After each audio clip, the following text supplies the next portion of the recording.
Lucas capítulo 4, versículo 14. Todos encontraram, podem dizer amém? Diz assim: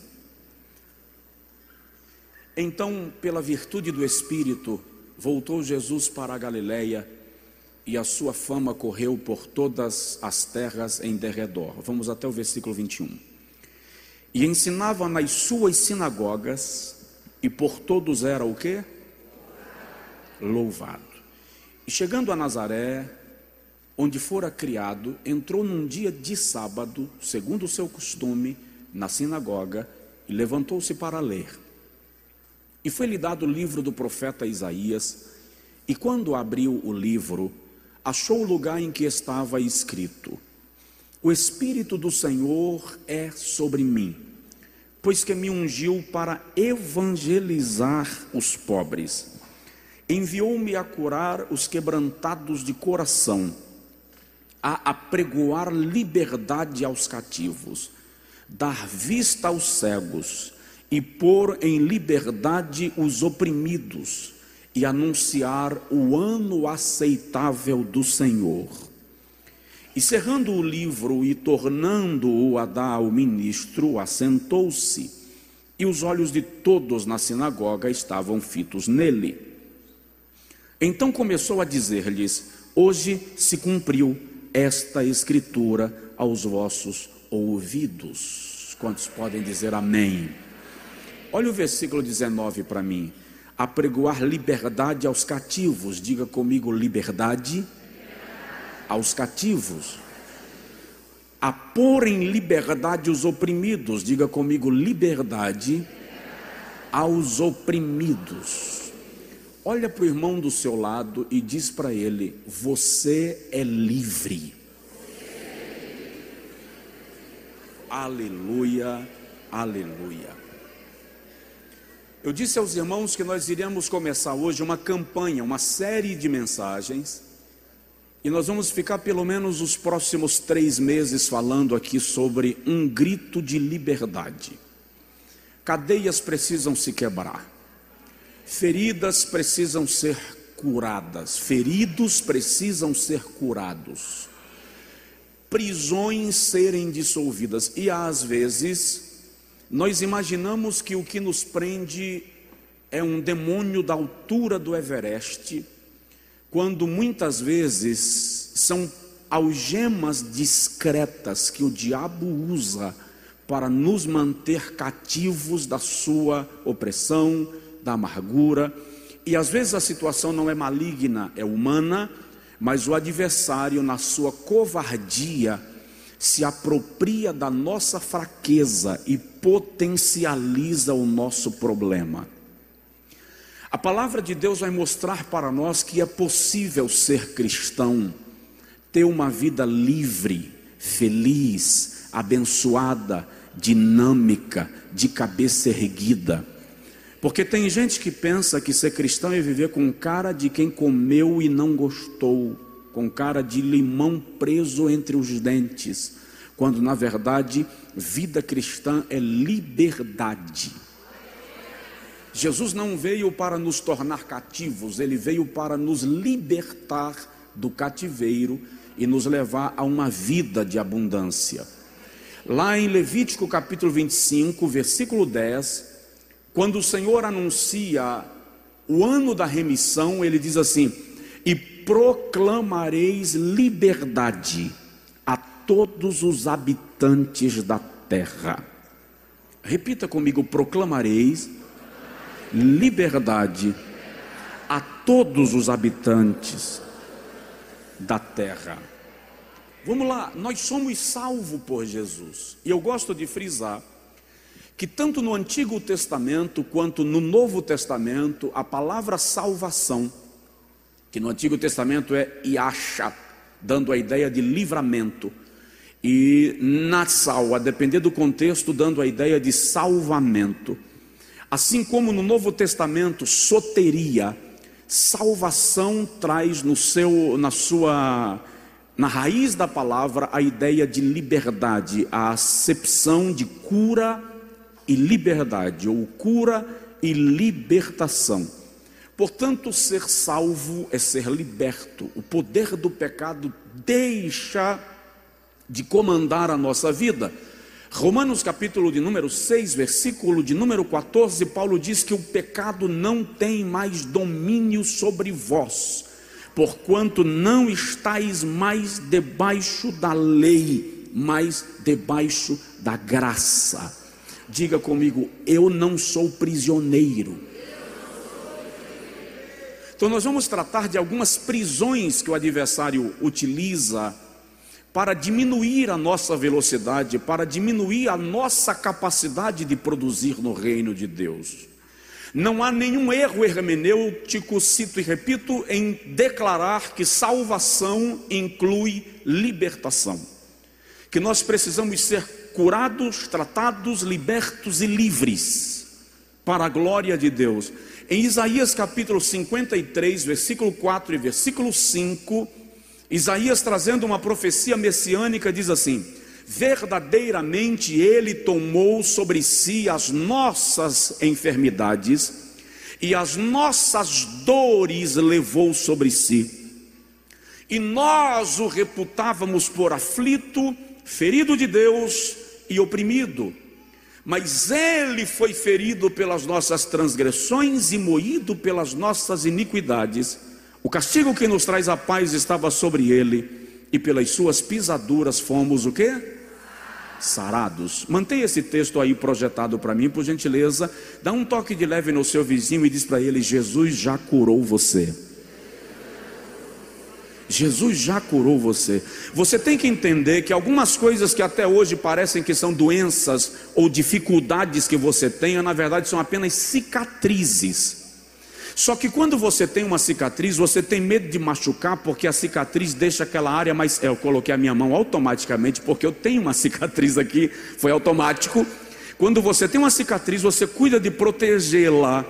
Então muitas vezes o adversário pega a tua cicatriz e coloca no teu subconsciente que aquilo é uma ferida. Na verdade não está mais ferido, é apenas uma cicatriz. Recebe essa palavra profética: você já foi curado, você está curado. Um milagre de Deus já foi liberado para a sua vida, e Deus não brinca com a sua alma.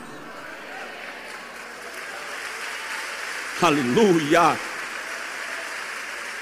Agora, volta o versículo 4 para mim. Veja a amplitude da salvação de Cristo na nossa vida. Primeiro, a Bíblia diz que Ele tomou sobre si as nossas enfermidades. Aqui está falando das nossas doenças físicas.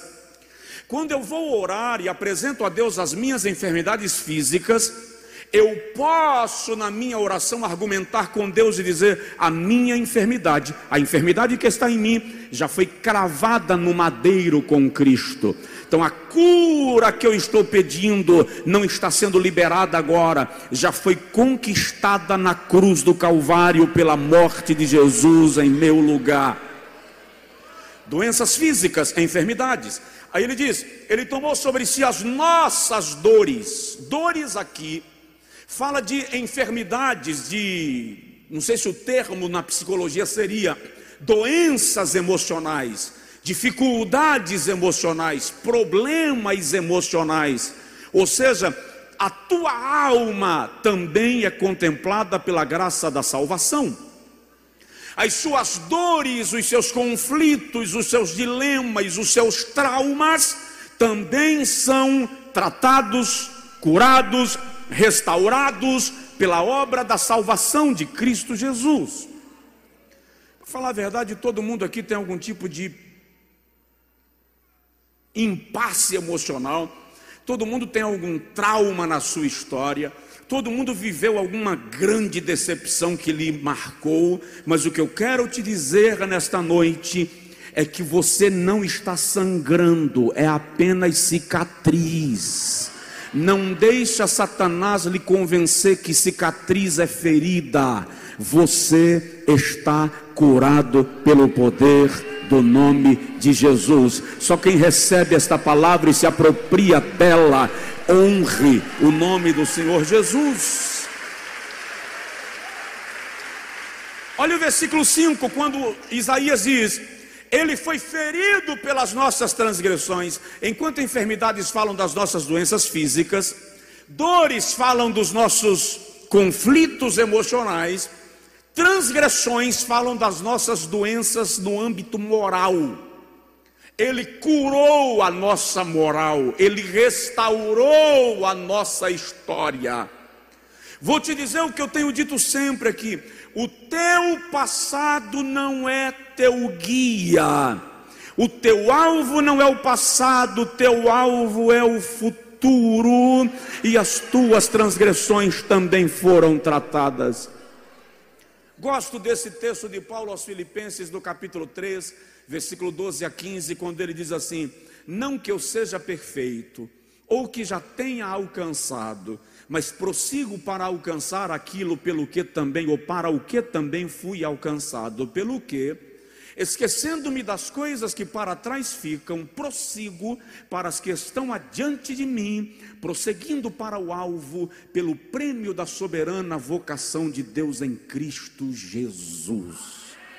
Dá um toque de leve no seu vizinho e diz para ele assim: avança, avança. E ele diz que Jesus, o Cordeiro de Deus, foi moído por causa das nossas iniquidades. Iniquidades aqui está falando de cura espiritual.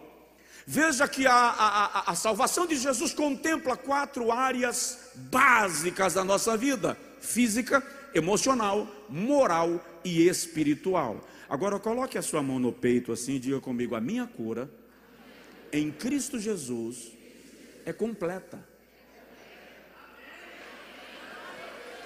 Completa.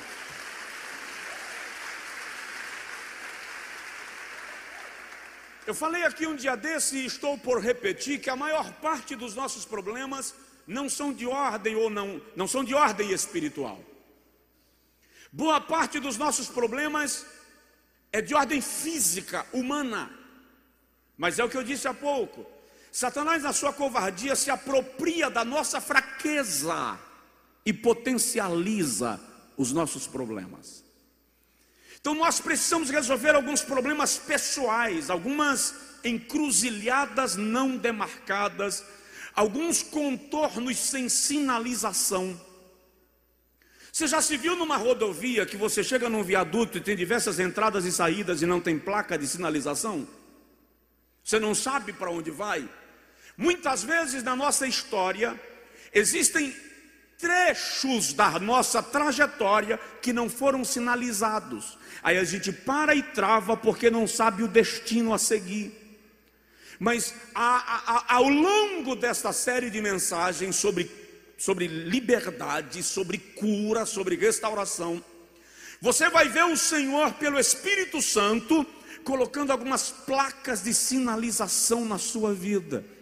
Você vai destravar, você vai fluir, você vai decolar, a tua vida vai acontecer, e toda a ação do maligno contra você será neutralizada, detida, quebrada pelo sangue que Jesus derramou na cruz do Calvário em nosso lugar.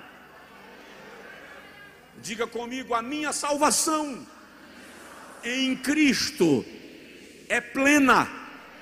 Diz para o seu vizinho isso: a tua salvação em Cristo é plena.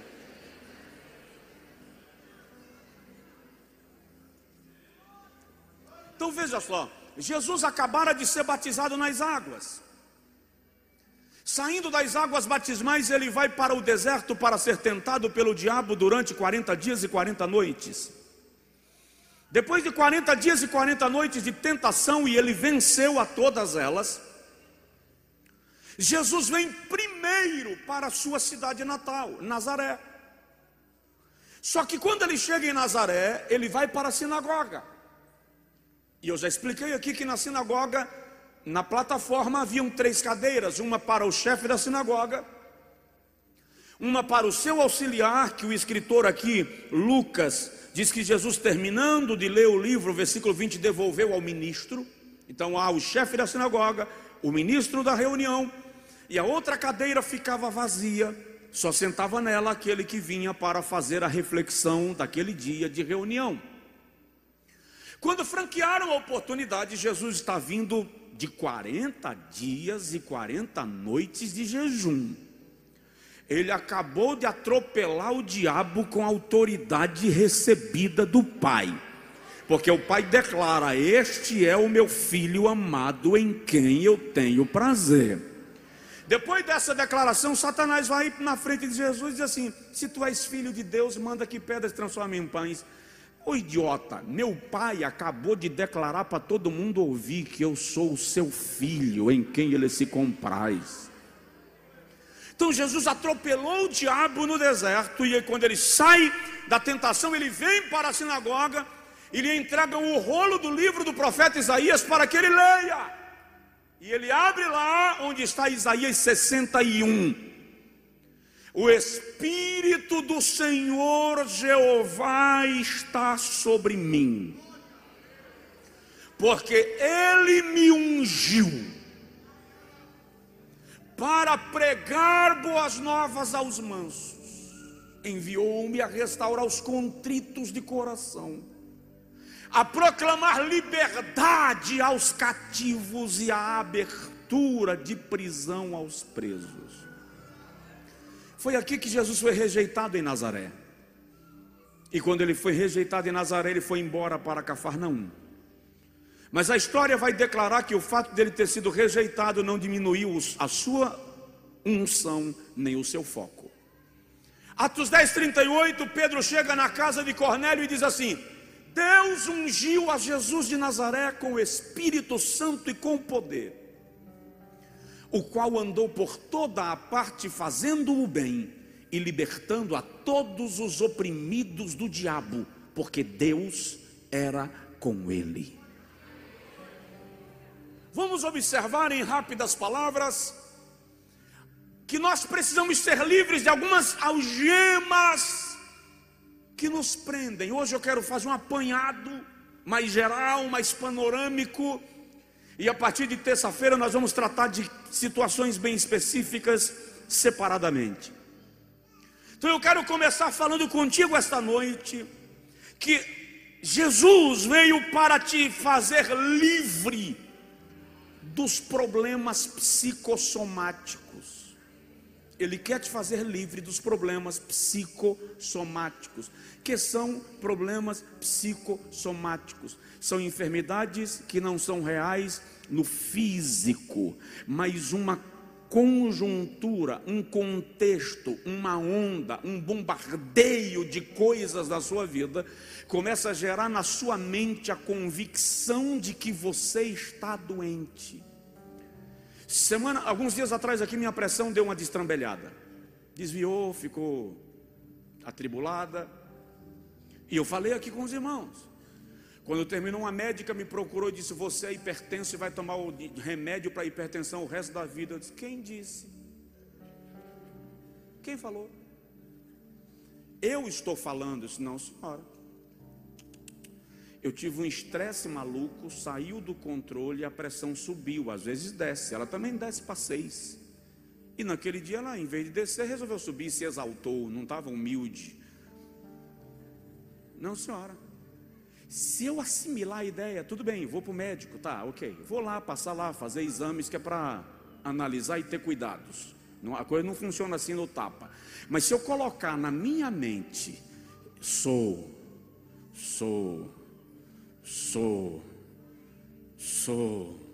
serei. Provérbios capítulo 23, versículo 7 diz: assim como pensa em tua alma, assim é. Pergunta para a pessoa que está do seu lado: o que você pensa ao teu respeito? O que você pensa ao teu respeito? Minha mãe andou tendo umas taquicardias. E mulher é um mistério. Pastor Jeremias Pereira diz que um dia ele encontrou duas irmãs no corredor da igreja disputando um campeonato de enfermidade, para ver quem estava mais doente. Uma dizia assim: menina, se tu soubesse que meu reumatismo está me acabando. A outra falou assim: teu reumatismo e minha artrose. Aí outra disse: e se tu soubesse que meu coração está grande? Aí a outra fez assim: e meu figo? Aí o pastor Jeremias ia passando e fez assim: espera aí, ajoelha que eu vou orar para ver quem morre primeiro.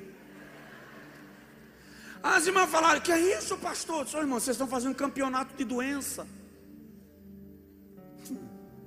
Então minha mãe apareceu com as taquicardias e as amigas, aquelas irmãs abençoadas: Mandina, tu está tendo infarto, tu vai morrer, serva. Ia morrer mesmo. O coração andou ruim. Rapaz, não tem jeito não, vou tomar conta, porque senão vai morrer mesmo. Vamos para o médico.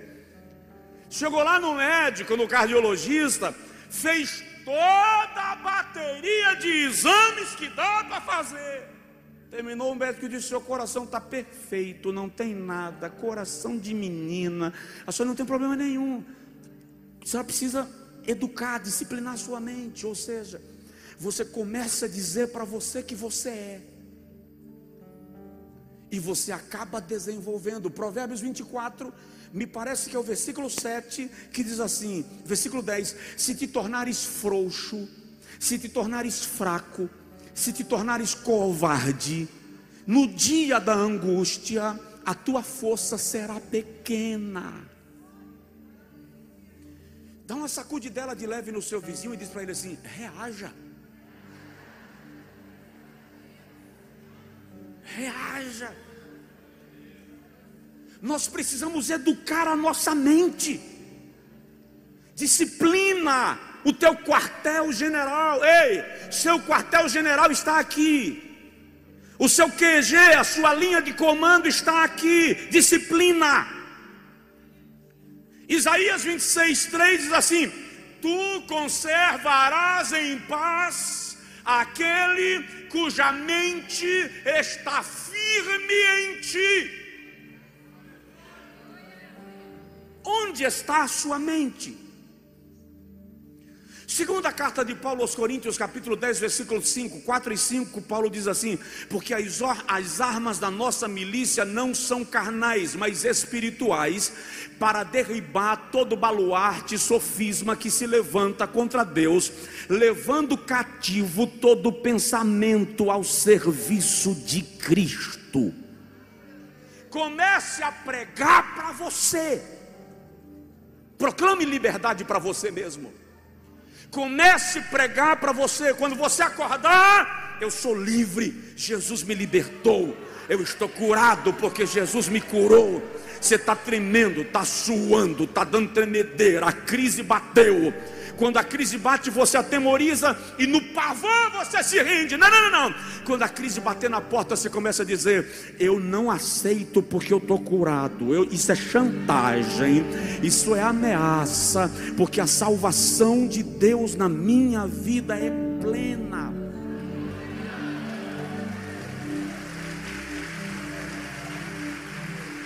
Paulo diz aos Colossenses, no capítulo de número 3, versículo de número 2, assim: pensai nas coisas que são de cima.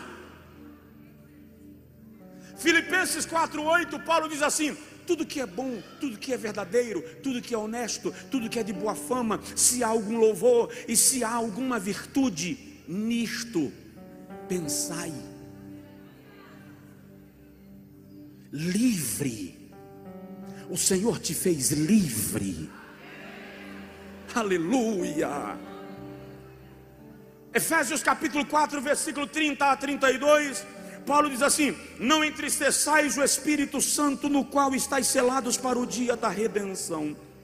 Toda amargura e ira e cólera e gritaria e blasfêmia e toda malícia sejam tiradas de entre vós. Antes, sede uns para com os outros benignos, misericordiosos, perdoando-vos uns aos outros, como também Cristo vos perdoou. Então qual é o nosso problema? O problema é que a gente fica cultivando mágoa, ruminando a palavra que feriu, alimentando a rejeição, fortalecendo o ciúme, relembrando a calúnia, se se abastecendo do ódio que foi recebido. Lembro agora de um irmão, o vizinho não gostava dele, e o vizinho resolveu fazer uma provocação.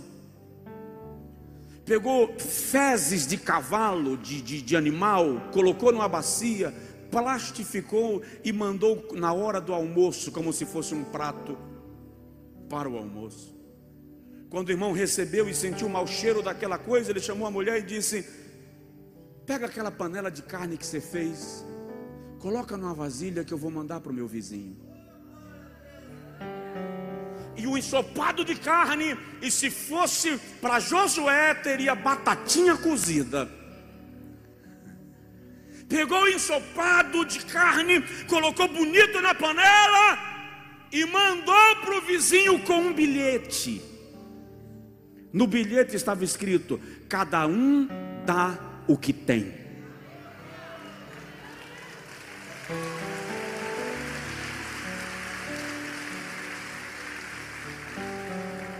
Então, se alguém te deu fezes de animal, é porque aquela pessoa só tem fezes de animal. Seu prato é melhor, então sirva o que você tem de melhor.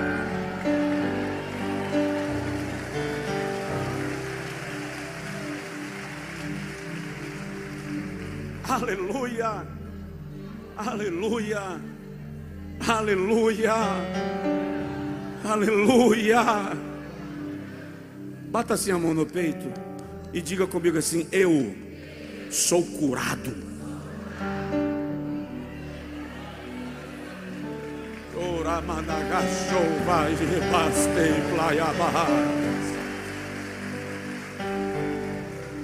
Vamos lá. Segundo lugar, bem rapidinho, Jesus quer que você dê um grito de liberdade dos seus traumas psicológicos. Todo mundo tem um.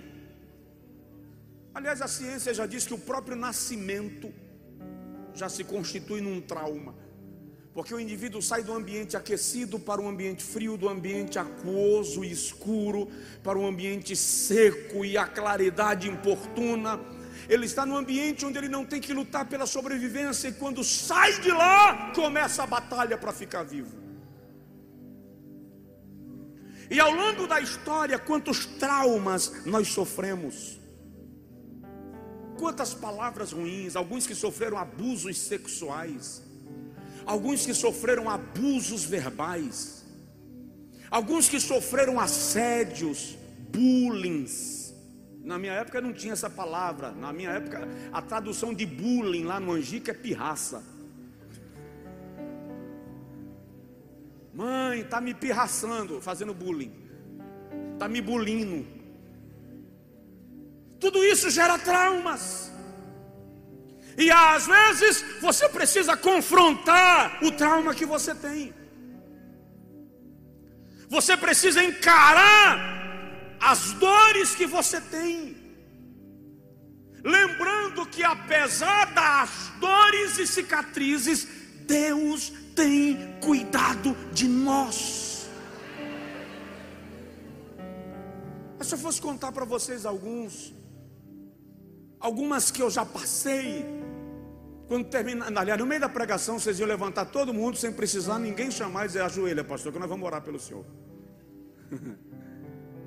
Passei por diversas traumas diversos. Não tem cicatriz? Tem. De vez em quando eu me flagro tendo uma reação em função de algo que aconteceu. Aí quando eu me flagro, eu seguro. Sepa, você me pegou dessa vez porque eu não estava atento, mas vamos tratar desse negócio aqui. E eu começo a me confrontar daquilo, começo a lidar com isto, porque Deus tem cuidado de nós. Eu não sei quais são as marcas da sua história, das traições sofridas, das palavras de humilhação, dos rechaçamentos, das exposições e constrangimentos, das vergonhas que você já passou e das incompreensões, das calúnias que você já viveu. Mas uma coisa eu posso te dizer, aliás, vou resgatar o versículo base da pregação de domingo passado. Há muitos adversários, mas uma porta grande e eficaz se abriu. A Bíblia diz no Salmo assim: o laço quebrou e nós escapamos. Provoca seu vizinho e diz para ele: o laço foi quebrado.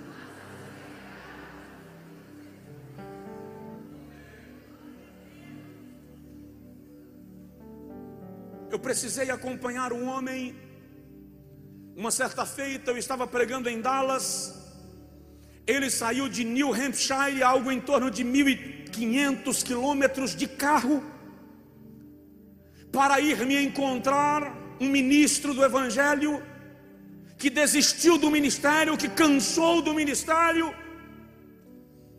E nós conversamos, eu preguei sexta, sábado e domingo, e entre os intervalos de pregações, eu dedicava a ele cada noite daquela. Eu fui dormir 5, 6 da manhã. E de repente o Espírito Santo me levou a conversar com ele sobre Davi, as marcas da história de Davi. O que você acha? Como é que fica, psicólogos, por favor? Um menino de 12 anos, que o profeta chegou na casa. A visita do profeta era algo solene, extraordinário, nobre, sublime. Não era comum, o profeta não ia de casa em casa todo dia. O profeta chega na casa dele e o pai, Jessé, reúne todos os filhos, prepara o banquete, mas não manda chamar o adolescente de 12 anos. Qual é a leitura que a mente desse adolescente faz? De rejeição. Só foi chamado porque Deus disse ao profeta: ninguém come enquanto o menino que eu quero não chegar. Depois esse menino vai lá para o arraial de guerra. Ele não tinha que ir para lá, ele era pastor de ovelhas, mas o pai mandou ele levar bolo para os irmãos dele. E quando ele chega lá, está havendo um desafio. Golias está lá, e ele se aproxima do irmão mais velho. É só ler o texto. Ele se aproxima do irmão mais velho. Preste atenção que ele é um menino que tinha como referência o irmão mais velho. Ele procura o irmão mais velho e pergunta: o que está acontecendo? E o irmão mais velho diz assim: vai embora, volta para casa, você está no lugar errado. Quem é você para estar aqui com a tua presunção querendo entender de guerra? E ele voltou. Depois que ele vence o inimigo, em vez dele ser aplaudido pelo rei, o rei agora quer cravá-lo na parede com uma lança. Querido, um menino de 12, 13 anos não consegue entender isso. É muito fácil falar do herói sagrado. Vamos pensar nele como um adolescente. Eu imagino o Davi chegar em casa e dizer: pai, eu não estou entendendo. Deus me usou e eu matei o gigante, agora o rei quer me matar. Por quê? Como é que uma criança de 12 reage a isso? E imagine que um menino de 12 anos hoje tem outra estrutura e nível de informação em relação ao tempo de Davi. Daí em diante, 15 anos, ele tinha 12, 13 anos e teve que fugir de casa porque o rei queria matá-lo, e ele ficou 15 anos, portanto, aproximadamente aí, vamos colocar dos 15 aos 30, dormindo em galhos de árvores, em cavernas, em vales, em montanhas, e com o rei no encalço, dormia numa cidade e na segunda noite tinha que ir dormir em outra. Como é que um rapaz de 17, 20 anos lida com isso? Então é muito fácil depois falar da queda de Davi com Batseba. Leia a história dele e você vai ver que algumas marcas ficaram. E preste atenção: as marcas que não foram tratadas cedo ou tarde se tornarão em valas. Por isso que nesta noite E ao longo dos próximos dias, o Espírito Santo vai tratar as marcas que você tem. A tua trajetória vai ser acompanhada pelo Espírito Santo. As feridas que você incubou, guardou, maquiou, o Espírito Santo vai lavar a maquiagem, vai colocar cicatrizante na ferida, e você vai caminhar dizendo: a minha alma está curada, o meu coração está leve, Jesus me restaurou, milagres aconteceram na minha história.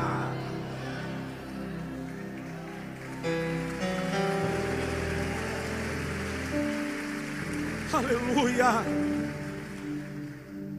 Eu, pregador iniciante,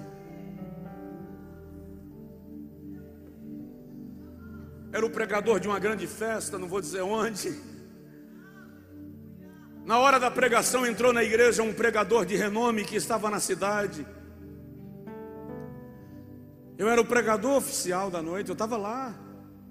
Até hoje o pastor não me disse porque eu não preguei. Ele colocou de renome para pregar, e sequer me disse assim: querido, me dá a oportunidade de eu ouvir fulano, porque fulano na época realmente era... Isso traumatiza. Eu saindo um dia de uma vigília, terminei de pregar, Deus me usou, gordo, 56 quilos. Quando eu vou caminhando, eu tropecei na calçada e o solado do meu sapato arrancou, e um pastor ficou apontando e chamando a atenção de todo mundo para mostrar o solado do meu sapato arrancado. Outro dia, no outro evento, quando eu disse amém, a manga do paletó veio para o cotovelo. Depois do culto foi uma pirraça, uma provocação. Outro dia eu estava pregando numa igreja e o meu paletó estava rasgado aqui no colarinho, na gola. E na hora que eu subi no púlpito, na frente de todo mundo, o pastor da igreja pegou meu paletó e puxou assim e disse: isso é para eu ter dó e dar um novo?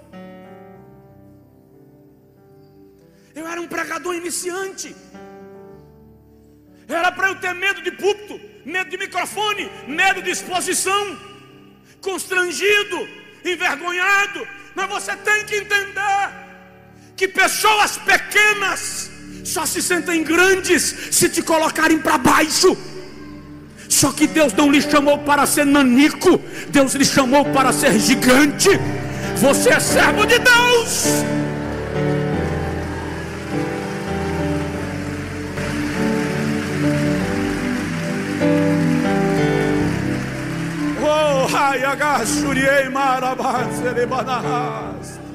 Alguém aqui pode falar em línguas estranhas?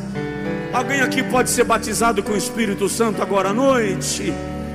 Aleluia! Livre! Sacode o vizinho e diz para ele: você é livre. Já vou terminar. Você é livre. Ei, o tempo passa. O mundo é uma roda gigante. Quem está na cadeira de cima agora pode estar na cadeira de baixo em alguns instantes, porque a roda está girando. Então não se preocupe. Não precisa ficar na cadeira de baixo olhando para de cima, porque a roda está girando. Quem vai te promover é o Senhor.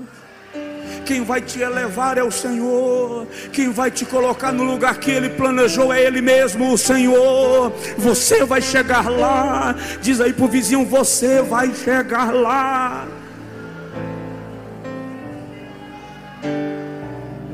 Agora tem uns dois camaradas que de vez em quando você tem que dizer assim: larga de ser frouxo, porque você não chega lá sem esforço. De vez em quando você tem que se atropelar, se esforçar, ir além do limite.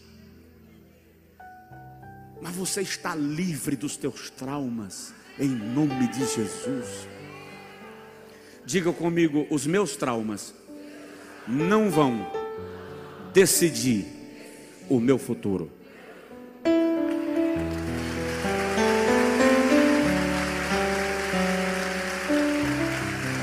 Vamos terminar. Terceiro, O Senhor vai te trazer para um grito de liberdade dos teus problemas emocionais. Ódio, raiz de amargura, inveja, isso precisa ser curado. Problemas emocionais podem causar tragédias na nossa vida.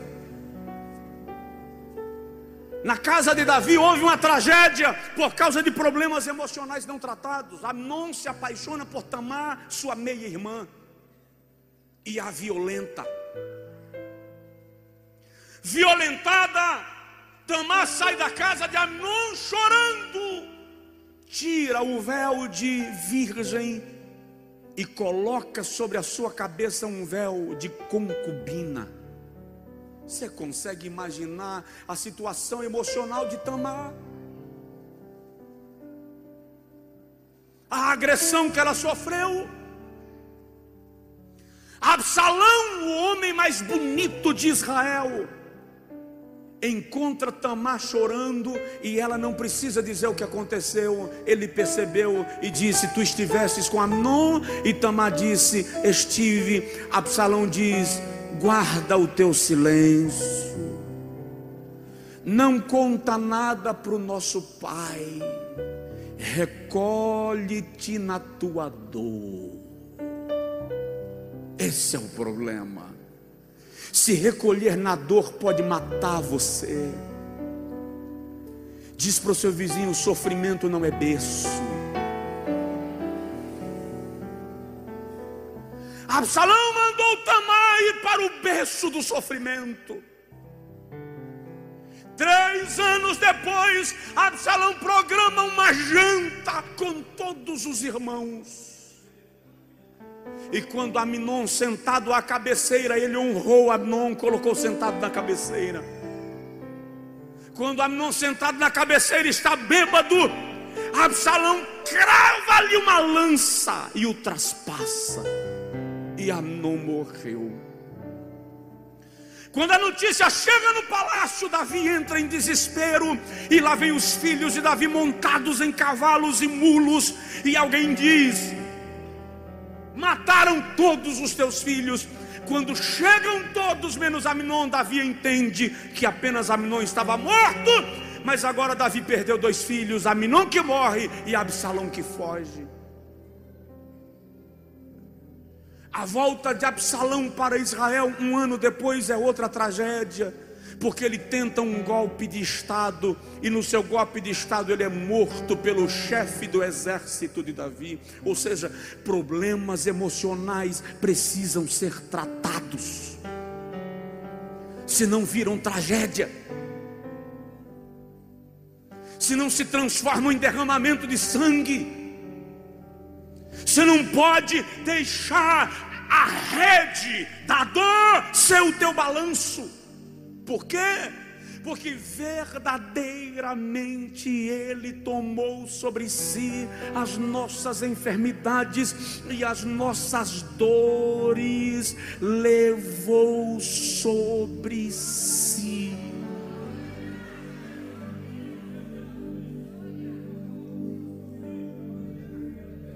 Não, eu não sei qual é a dor da sua alma. Eu não sei quão profundamente ela te inquieta. Eu não sei quantas noites você derrama lágrimas e banha o teu travesseiro. E eu saber, talvez não mude muito, mas o Espírito da graça está aqui, está em você.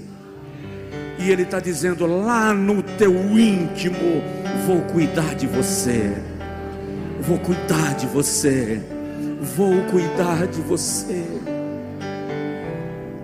Sabe quando você vai ao psicólogo e você senta lá na poltrona, no divã, estende as pernas, deita, fecha os olhos e começa a lembrar das dores que você carrega, e começa a contar tudo, E a depender da escola de pensamento, do modelo de tratamento do psicólogo, ele vai induzindo a sua fala para você ir descobrindo as camadas cobertas de sua alma. Ei! Deita, ajoelha, senta na presença do Espírito Santo e começa a contar, vai se abrindo, pode chorar, porque vem um bálsamo do céu que vai consolar você e tratar tua alma.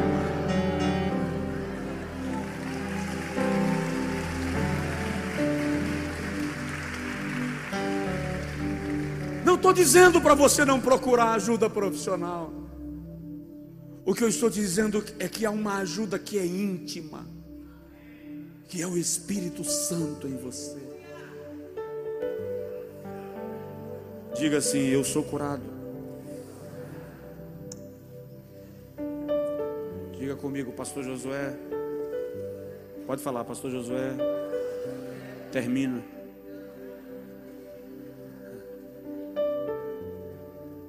Você vai ser livre.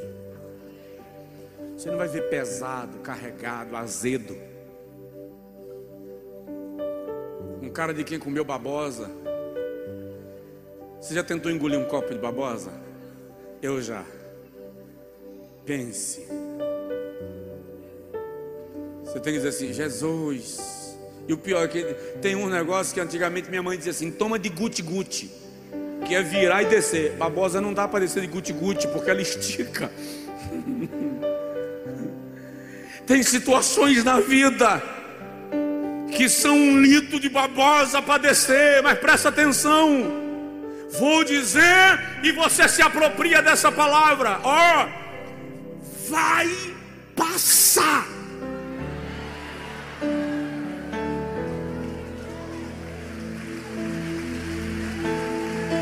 Vai passar.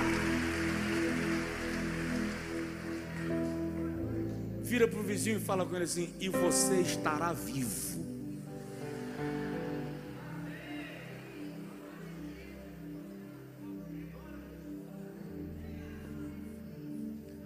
O Espírito Santo quer nos curar da autoimagem negativa.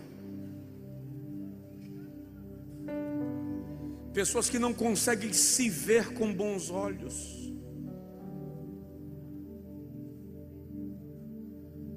Quem tem o cabelo liso reclama que é ruim de pentear, que não fica penteado. Quem tem o cabelo crespo reclama que não dá para pentear. Quem é branco reclama que o sol queima demais a pele.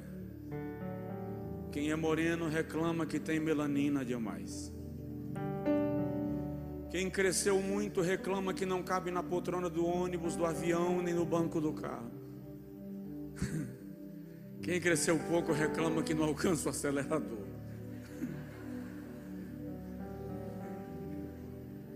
Quem tem o nariz maior reclama que é grande demais. Quem tem o nariz pequeno reclama que não sabe, não consegue nem respirar. O que você quer da vida? Fale com o teu vizinho: o que você quer da vida?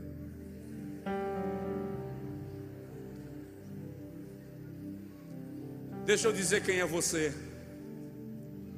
Vou fazer um retrato de você. Se tivesse pensado, eu teria feito esse retrato, tentaria criar de alguma forma, de maneira digital. Mas eu não conseguiria, né? Eu não conseguiria. Sabe quem é você?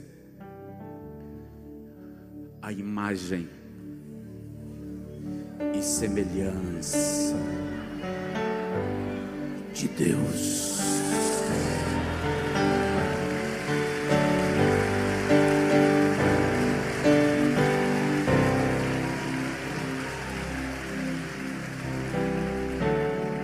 Você é lindo, você é linda, você tem características que são só suas. Você tem traços que são apenas seus. Goste de você. A autoimagem negativa é um problema, porque a autoimagem negativa faz você pensar que só Zé pode me amar, porque ninguém vai me querer mais. Só Trifena que olha para mim com esses olhos, porque eu sou o fim do mundo. Ei! Para de ser cativo dessa carência. Não queira levar alguém a amar aquilo que você rejeita.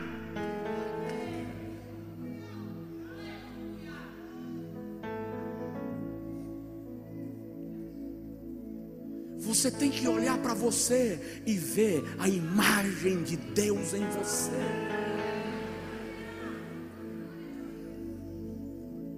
Precisa entender que você foi criado à imagem e semelhança de Deus, que você é nova criatura. 1 Pedro capítulo 1 versículo 4, ou 2 Pedro, não lembro exatamente, gosto desse texto. Pedro diz que Cristo nos fez participantes da natureza de Deus. Olha para a pessoa do seu lado e fala com ela assim: você parece com Deus.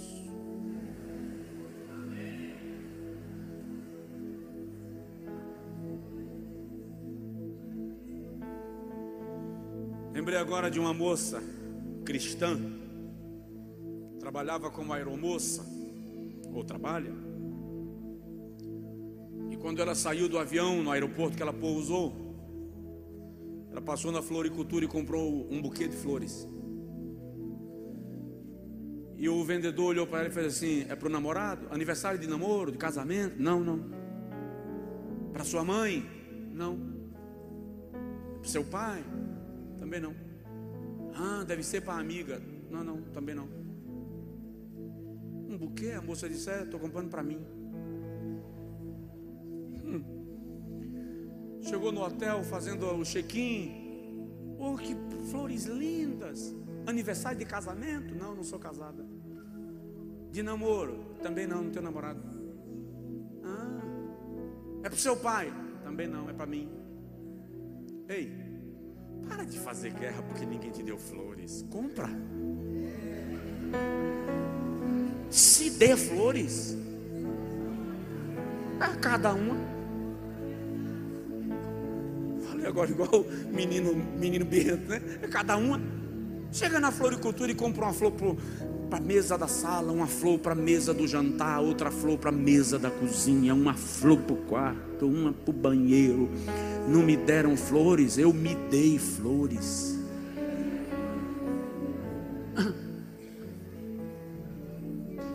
O segredo não está nas flores, o segredo está em você, em como você se vê.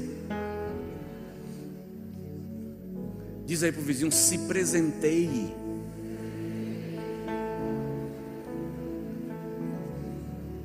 Quando você chegar em casa hoje, antes de fazer no automático, porque tem gente aqui que tem medo do espelho. Quando você chegar em casa hoje, um bom banho, por favor. Se olhe.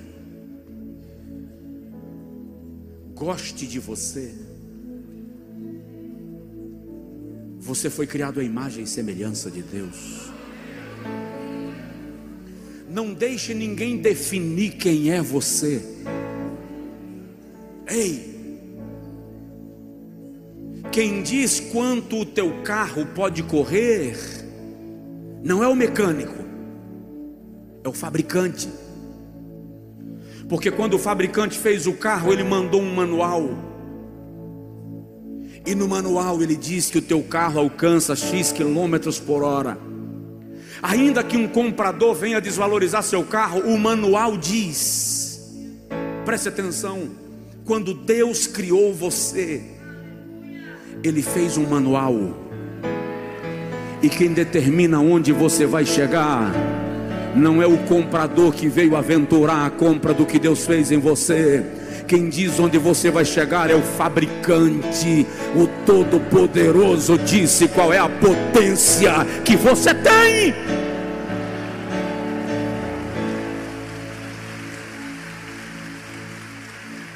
Fica de pé, por favor. Deus quer te fazer livre da culpa. Não vou comentar mais que não dá tempo.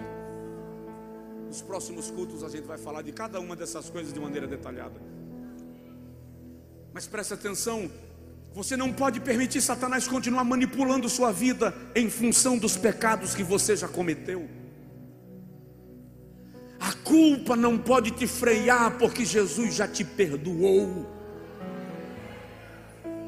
Eu acho engraçado como a igreja fala da graça, crê na graça, mas na hora de praticar perdão, a graça só vale de Deus para mim, não vale de mim para o próximo.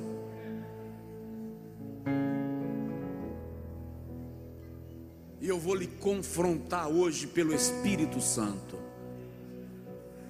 Você vai voltar para casa hoje à noite, decidido a perdoar, porque você é perdoado. Normalmente, pessoas que não perdoam, são pessoas que não se sentem perdoadas, ou que pensam que não precisam de perdão. Eu tenho encontrado gente escrava da religião, cativa da culpa, de modo que quando alguém falha com ele, quando alguém falha com ela, ele não consegue perdoar, porque eu tenho que aliviar a minha culpa, aumentando a tua.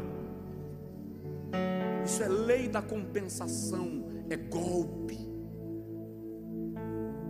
Então a primeira coisa que você vai fazer é dizer para você: Jesus já te perdoou, Jesus já me perdoou. Se convença desse perdão de Deus. Eu atendi essa semana um rapaz muito nervoso e chateado com o seu pai. Uma situação chata aconteceu e ele estava muito frustrado. E quando eu conversei com ele sobre essa questão da graça e do perdão, ele parou e fez assim: é, pastor, é verdade. Meu pai já me perdoou quantas vezes, né? E eu com dificuldade de perdoar ele uma vez. Eu perdoo meu pai. Aí eu disse ao pai: agora você pode entrar na sala. E eles se abraçaram, e se beijaram, e choraram, porque a culpa não tem poder sobre você. Diz aí para o irmão que está perto de você: a culpa não tem poder sobre você.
Não deixe Satanás usar seu passado para lhe escravizar.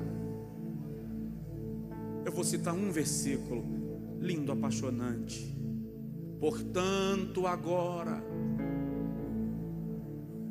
nenhuma condenação há para os que estão em Cristo Jesus, que não andam segundo a carne, mas segundo o Espírito. Diga comigo: nenhuma condenação há. Diz para o seu vizinho: nenhuma condenação há.